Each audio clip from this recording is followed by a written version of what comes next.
Olá, são 6h40. Voltamos com o programa Notícia de Frente. Vou chamar novamente ao vivo o repórter Daniel Santos, que vai trazer para a gente mais detalhes aqui sobre 7 de setembro.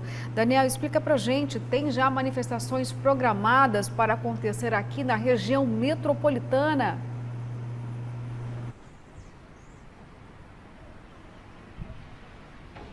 Exatamente, aqui na Orla do Porto, né? O foco será aqui, Cuiabá. Concentração na Praça das Bandeiras, Avenida do CPA. Estão sendo esperados mais de 30 caminhões. Eu disse caminhões, carretas mesmo, né? Fora veículos utilitários, caminhonetes, veículos de passeio e motocicletas, já que todos os motoclubes estarão reunidos hoje aqui em Cuiabá.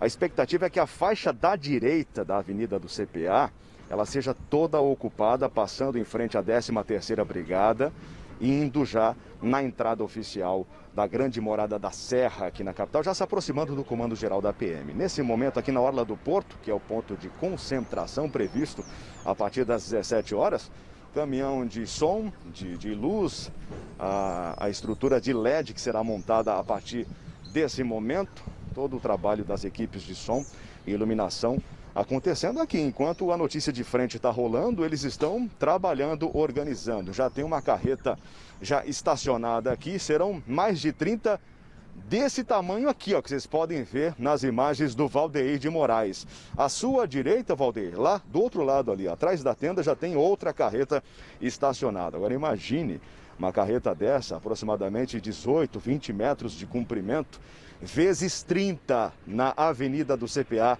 Essa é a expectativa, enquanto passam outras pessoas aqui andando de bicicleta, pessoas tirando foto, mandando mensagens de WhatsApp, convidando amigos, familiares para estarem aqui na Orla do Porto nessa concentração.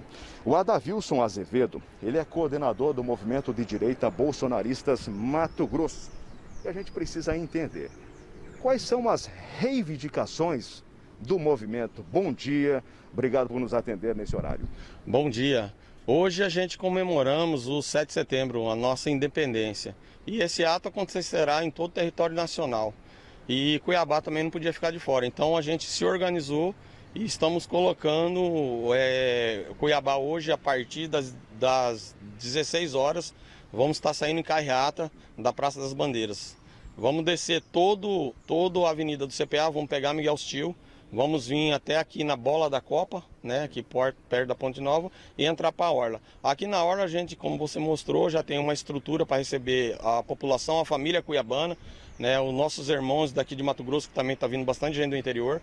Então aqui a gente vamos concentrar onde a gente vai falar e a partir das 6 horas da tarde está previsto o presidente entrar ao vivo no link para interagir com o pessoal que estiver aqui na praça. Esse link já está confirmado mesmo, com toda a equipe do presidente da República. Ele estará em São Paulo, nesse horário ele estará na Avenida Paulista. Isso. Na parte da manhã ele participa em Brasília, aí por volta de 11 horas ele voa para São Paulo, participa do ato em São Paulo, na Paulista, e ele vai entrar aqui hoje de São Paulo, direto de São Paulo. Então aqui a gente vai estar com um telão de LED mostrando também toda a movimentação, Brasília, São Paulo, Rio de Janeiro, Copacabana e outros estados. Então nós vamos fazer um giro hoje praticamente o dia inteiro falando de 7 de setembro. Agora, só para a gente reforçar, a questão das reivindicações, de fato, o que o movimento pede nesse 7 de setembro, até para a gente esclarecer para as famílias que estão nos acompanhando nesse momento. O 7 de setembro, como eu já disse, é a nossa independência. Tá? O segundo é mostrar que o presidente não está sozinho, ele tem o apoio da grande maioria da população, né? E terceiramente estamos pedindo respeito e liberdade de expressão, liberdade religiosa. Então, quando a gente vê que os nossos direitos estão sendo cerceados, então o povo se levanta porque ninguém aguenta mais. Em relação aos caminhoneiros, o que é possível dizer nesse momento sobre os caminhoneiros que estão de braços cruzados hoje, que estão se movimentando apenas para participar desse movimento? Mas como é que fica o trabalho da rodagem, como a categoria chama, a partir de amanhã, por exemplo? A partir de hoje já começou os pontos de bloqueio, mas não vai ser o fechamento total. O pessoal o pessoal que deslocou foi para Brasília, as caravanas de ônibus, então vai ter aí o período de 72 horas para que o povo possa regressar, aí sim começa a valer o piquete de bloqueio geral, aí vai parar tudo.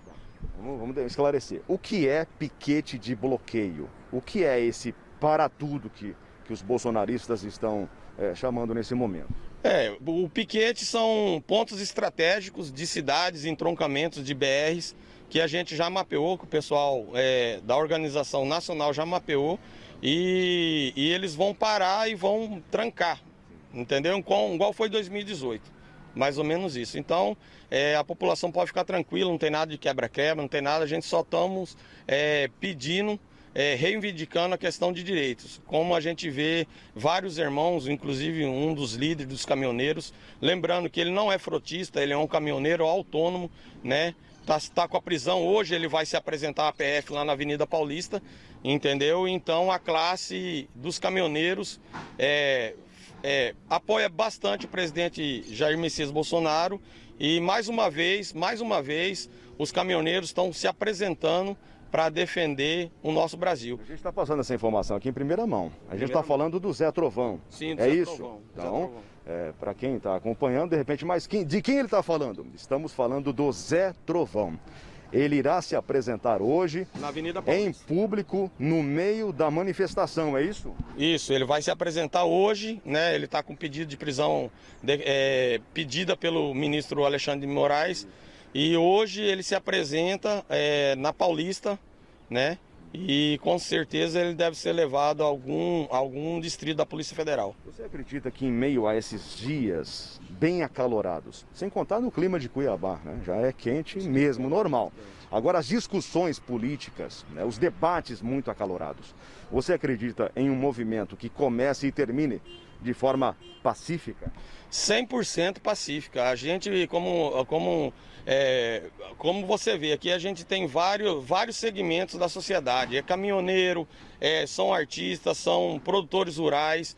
Então, a nossa maior reivindicação é por liberdade mesmo, né? E o Brasil hoje, cara, ele tá ficando uma terra onde uma pessoa decide ser juiz, julgar o caso, ela é a vítima, ela condena, ela advoga. Então, nós estamos vendo esses direitos começarem a ser tirados da população. Com esses bloqueios, essa paralisação de caminhoneiros, temos risco de desabastecimento? Não, eu acredito que não. A gente tem, as cidades têm um estoque forte, né? E eu acredito também que vem coisa grande por aí, não vai ficar muito tempo parado, né? Até porque nós caminhoneiros não aguentamos mais ficar parado. Temos parcela de pneu para pagar, temos parcela de caminhão para pagar. Um conjunto desse aqui financiado, para você ter ideia, ele custa aí 18 mil de parcela por mês. Então, eu acredito que o nosso maior objetivo hoje é fazer uma foto nacional em todo o território nacional, para que o presidente Bolsonaro, dentro das 4 linhas da Constituição, possa fazer o que ele tiver de fazer. E nós estamos dando um aval, esperamos que ele possa governar os 4 anos de mandato dele, que ele foi eleito para governar, até agora não deixaram ele governar, cada hora é uma crise que se levanta, e a população está mostrando que ele não está sozinho. Nesse bloqueio, como é que ficam carga seca, combustível e carga viva? Isso está bem delimitado, está organizado, o movimento está falando a mesma língua? Por exemplo, carga viva não tem como deixar parada às margens de uma rodovia.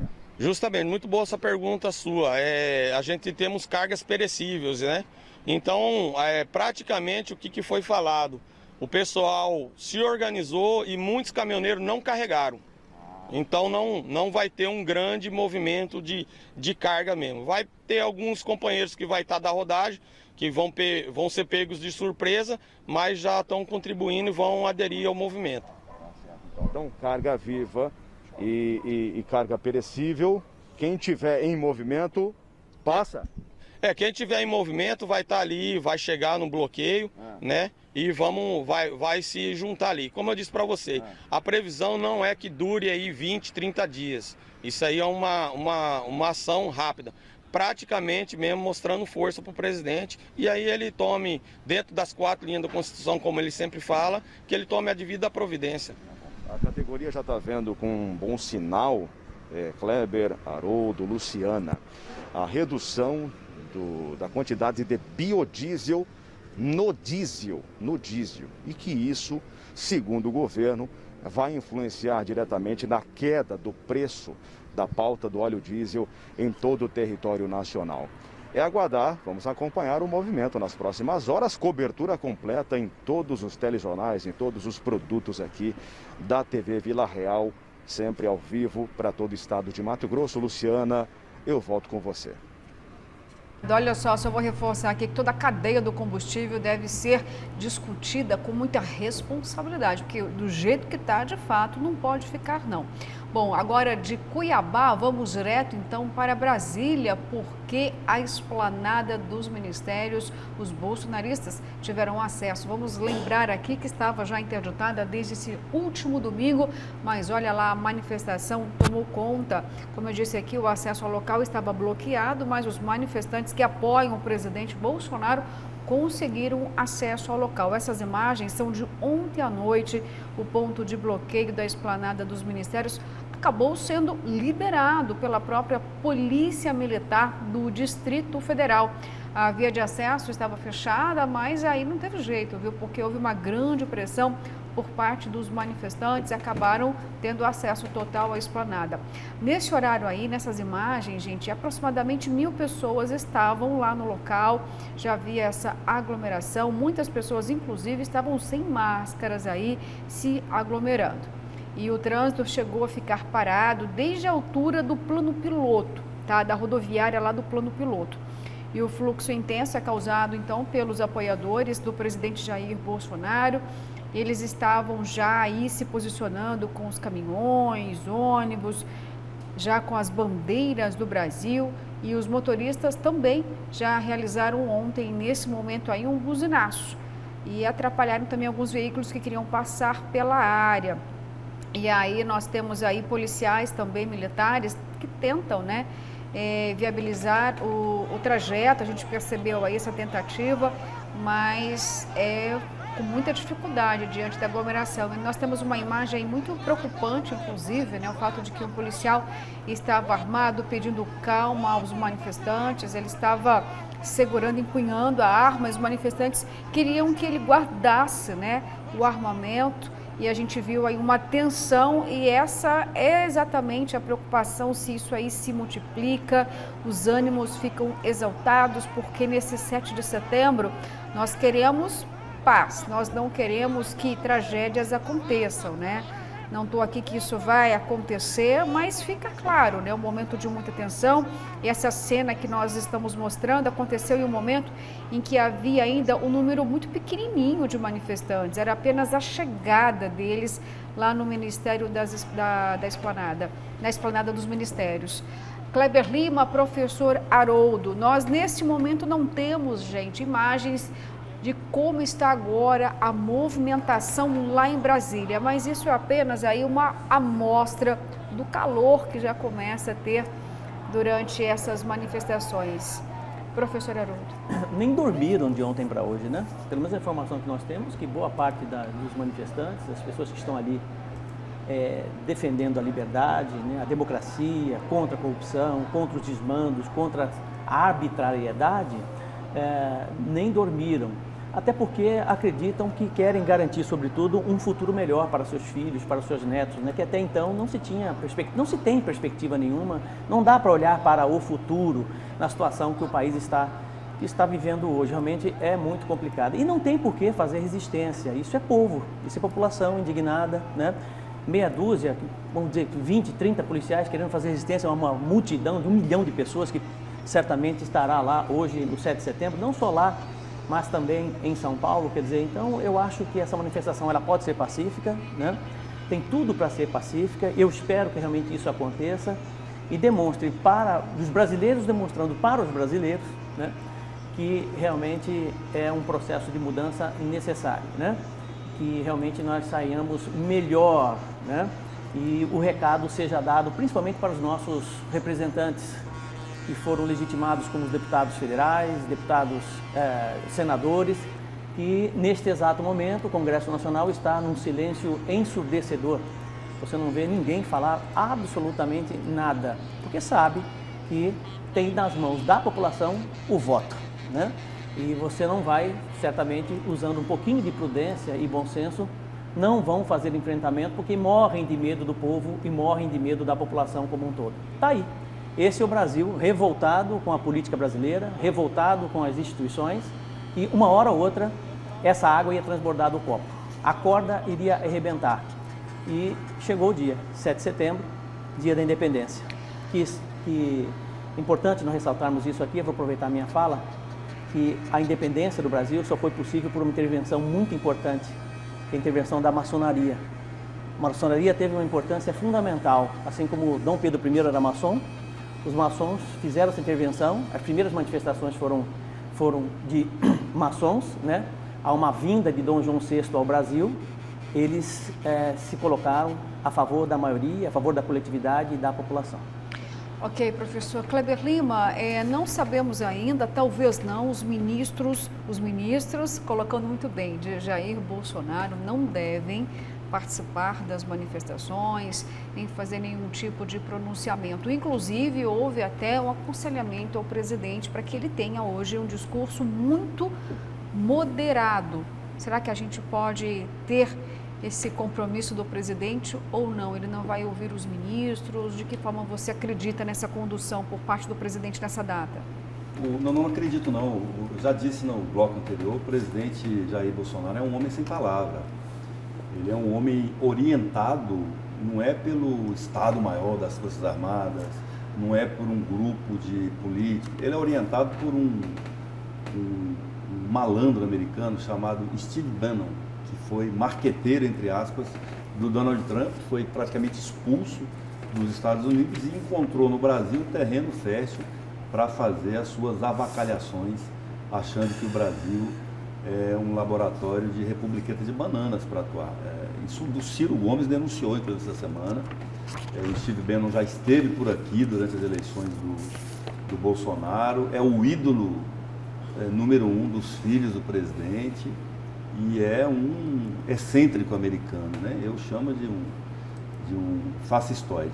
Eu vejo que esse 7 de setembro ele está servindo para tirar os fascistas do armário, né? Pessoas que ainda tinham um certo pudor de se revelar como são de fato, estão se revelando, gente de todas as classes sociais, de diversos níveis escolares, mas que são fascistas na sua essência, que vêm em nome de uma suposta liberdade, fazer medidas golpistas, atentar contra a democracia e contra a liberdade. E o que me entristece não é que o presidente Jair Bolsonaro exerça esse discurso e nem... é que tenha pessoas que eu tinha como inteligentes acreditando. Isso é que me deixa triste, porque isso assim me mostra que nós estamos muito longe de ter cidadania no Brasil. Porque cidadania é consciência, né? Cidadania não brincar e não troçar, não zombar da inteligência alheia. Então pessoas distorcem conceitos, pegam a verdade, adaptam ao seu bel prazer e ficam fazendo os discursos assim que eu fico assim, sem acreditar às vezes que pessoas inteligentes daquela maneira, pessoas com diploma superior, com títulos, sejam capazes de dizer tanta bobagem, né? E outras sejam capazes de aplaudir, em nome da crença, em nome do preconceito, em nome de ideias fascistas, antidemocráticas, né? O mundo está olhando para o Brasil, Luciana, e os brasileiros estão envergonhados de como o Brasil está sendo visto lá fora. Ontem um grupo de ex-presidentes e de personalidades de mais de 21 países publicaram uma carta com medo do Brasil estar sendo conduzido para uma insurreição hoje. O que eu tenho a dizer é o seguinte, reiterar o meu apelo aqui, não apenas como jornalista, mas como cidadão, mas especialmente como jornalista que tem responsabilidade com o que fala num canal de televisão, né? É diferente de eu falar isso na minha continha do Twitter. Eu estou num canal de televisão, eu estou chegando a centenas de milhares de residentes nesse momento. Eu estou falando com crianças, estou falando com jovem, estou falando com adulto. Então eu preciso ter responsabilidade com o que eu falo. Dizer a todos vocês o seguinte: sejamos pacificados, não percamos o limite das coisas, do respeito à divergência. A gente não vamos estimular a violência, não vamos estimular a agressão, porque todos os que estão estimulando isso terão depois que responder na sua consciência por qualquer eventual dano, agressão que aconteça hoje em Brasília ou aqui, né? Como quase aconteceu essa noite com aquela imagem que a gente viu do policial que foi cercado. O policial não tirou a arma do coldre porque ele queria, porque ele foi ameaçado, porque os caminhões invadiram a esplanada dos ministérios que estava bloqueada pela polícia. Então, assim, eu venho aqui fazer um apelo pela paz, pelo respeito. O 7 de setembro é uma data de todos os brasileiros. Eu comemoro o 7 de setembro como o dia da independência do Brasil de Portugal, mas ainda acredito que o Brasil precisa se independentizar de outras coisas, da fome, da desigualdade social, da desigualdade racial, da desigualdade de gênero. A gente ainda tem muitos grilhões nos amarrando e nos aprisionando, e esses são os verdadeiros inimigos. Não vejo nenhuma ameaça à nossa liberdade, a não ser o presidente da República. Esse o Jair Bolsonaro e os seus seguidores mais radicais que são a verdadeira ameaça à democracia e à liberdade no Brasil. Cleber Lima, o que você está dizendo é o seguinte: olha, o brasileiro nesse momento está utilizando do seu direito de expressão, da sua liberdade, está utilizando de um instrumento democrático para aclamar a totalidade, no caso, o fascismo, é isso? E ele não estaria consciente de que seria isso que ele estaria pedindo? Porque se não tivesse liberdade, exato, se não tivesse liberdade, não estava tendo manifestação na rua. Isso é uma bobagem falar que o Brasil não tem liberdade. Isso é uma bobagem, assim, indigna de pessoas que tenham algum esclarecimento. Dizer que o Supremo Tribunal Federal é uma ameaça à democracia brasileira, isso é revoltante ouvir, e eu me recuso até a discutir isso com determinadas pessoas. Quem não entende não adianta, não vai entender, e quem entende está fazendo de sacanagem, aí você perde de tempo. Aí é má fé, perde de tempo. Então, assim, são absurdos que a gente está tendo que lidar, como se as pessoas fossem anônimas na rede social falando bobagem. Mas não, aqui a gente está mostrando a cara. Eu, mostrando a cara para as pessoas, com o meu CPF, não tenho coragem de falar determinados absurdos. Eu não tenho. Tá. E não vou falar. Posso ler algumas mensagens? O senhor Claro, quer complementar o comentário, professor? Não, eu tenho tranquilidade com relação a isso. São opiniões diferentes, né? Tenho plena convicção de que por trás de toda agressão existe um ato de fraqueza gigantesco. Isso é fato e é perceptível, né? Tanto é que a agressão aparece exatamente após o esgotamento de qualquer argumento, né? Aí a pessoa esgota o argumento e imediatamente agride, né? Eu não vou entrar nessa seara de agressão, até porque não faz parte dos meus princípios e dos meus valores, né? Eu acho que a gente precisa ouvir a população, porque a opinião da população é muito importante em um momento como esse. Vamos lá então, gente, as suas mensagens, viu? Bom dia, Luciana. Parabéns pelo programa, manda um abraço para nós, é o Paulo e Jane. Olha, telespectadores assíduos, faço questão de mostrar aqui, porque desde o início da semana eles estão mandando abraço aqui para nós, tá? Obrigada, viu? Olha, nunca pensei em falar isso, mas agradeço pelo fórum privilegiado. Caso contrário, o STF teria mandado prender todos os políticos que aprovam o governo, o presidente. Bom dia, bancada. Essa manifestação não é em apoio a um único homem, mas sim a favor do Brasil. É o Valdec, lá do Dr. Fábio. Bolsonaro é o criador das crises porque não sabe governar. É o Rodrigo Cavalcante, de Várzea Grande. Bom dia, bancada. 2 pesos e 2 medidas. O pobre é indício de crime. A polícia invade a casa da gente. Professor, para de defender os barões. Está feio isso. Falando 7 de setembro ou fazendo campanha para esse aloprado? Nunca tivemos um presidente para governar para o povo. Quando temos alguém que fala a verdade, dói no alto escalão da política. É permitido que a carreta que apareceu agora aí fique estacionada em cima da calçada? Quem vai pagar esse prejuízo? O STF perdeu o respeito em razão de suas próprias decisões contra o Brasil e em favor de pessoas condenadas em segunda instância, como foi o caso do Lula, mudando sua própria decisão sobre a prisão em segunda instância para favorecê-lo, entre outras decisões, soltando condenados, não julgando processos de políticos que estão parados.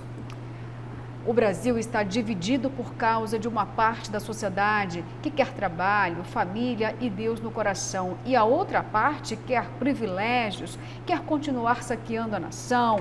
Não são patriotas, são usurpadores. É uma pena, mas é o legado que o PT deixou. Comunismo. Gente, são inúmeras mensagens, daqui a pouquinho a gente vai ler mais um pouquinho, porque realmente, viu, a sua participação hoje é imensa e eu preciso dar espaço para você também. Mas vamos para um rápido intervalo e voltamos daqui a pouquinho.